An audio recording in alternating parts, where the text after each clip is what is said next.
So today at Purdue Performance, we're going to be installing our oil catch can system on our Abarth 500. This will mean that the oil vapours are not going to be recirculated back around the intake system, which can cause oil to build up in the intercooler pipes. We're going to get rid of all of that. Let's show you how. So while this step isn't completely necessary, I've loosened off all the bolts holding on this scuttle panel here, just so that I can remove it to give a bit more visibility for the video. If you're doing this at home, you don't necessarily need to do this, but it will give you a bit more working space.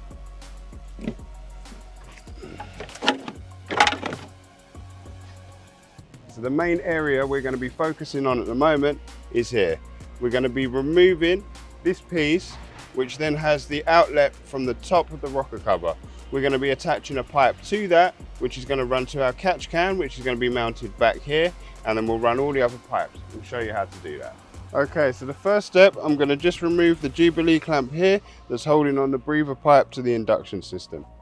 With this loose, we'll be able to pull it all away in one piece once we undo this box. Now we're just going to remove this hose clamp here that's on the intake manifold. With that loose, this pipe will now be able to be disconnected. So again, it will all come out in one piece. Okay, so with this clamp now loose, we can remove this pipe from the inlet manifold. So this is all ready to come away. We've just got a clip here holding it in place to this other pipe, but we can loosen that off just to separate them. Like that, so that's completely loose now from here.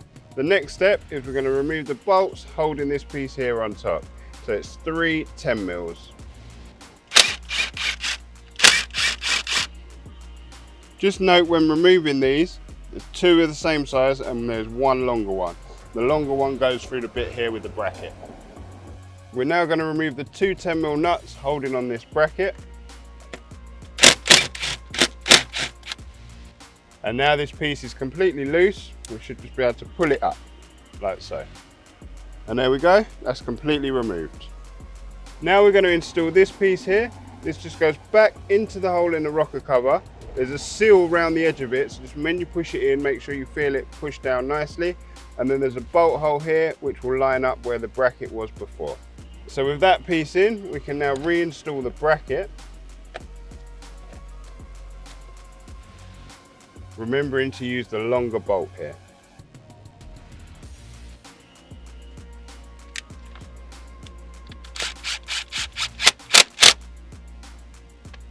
Now we're going to install the actual catch can into the car. It mounts onto where we remove the 2 nuts from the bracket at the back, just like so. We'll reinstall the 2 nuts to hold it in place.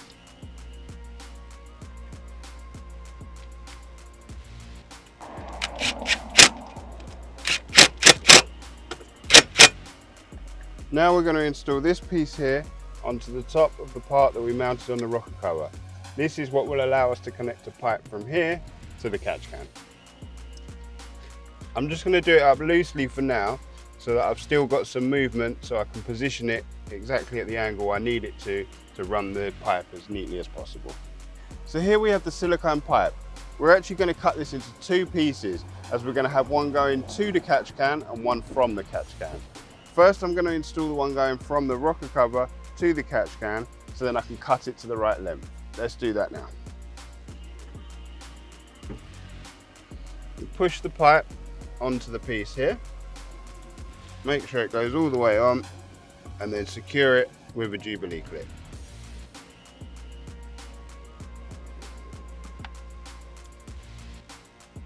So now we can work out the best way we're going to run the pipe. Looking at this here, I think we're going to run it backward round here to make sure it doesn't get a kink. It can run straight into the side of the catch can here, and then from this side, this pipe will run down the back of the engine as a breather.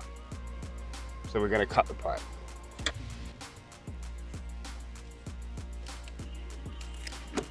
So now we can route the pipe round to the catch can.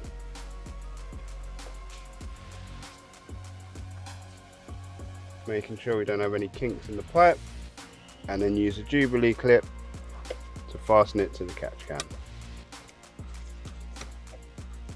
Now we're going to install the blanking bung onto the inlet manifold. We've got this piece here with a small Jubilee clip.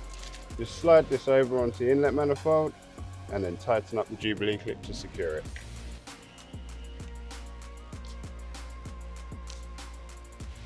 Now that we have all this in place, we can tighten this nut here, as that's going to hold it all nice and straight. And then we can install our last piece of pipe to come off this side of the catch can, which will run down the back of the engine, and it's just a breather, so you just leave the other end open. Okay, so that's nice and tight. Now we just put our last Jubilee clip over the pipe and go straight onto the side of the catch can, routing the rest of the pipe down the back of the engine.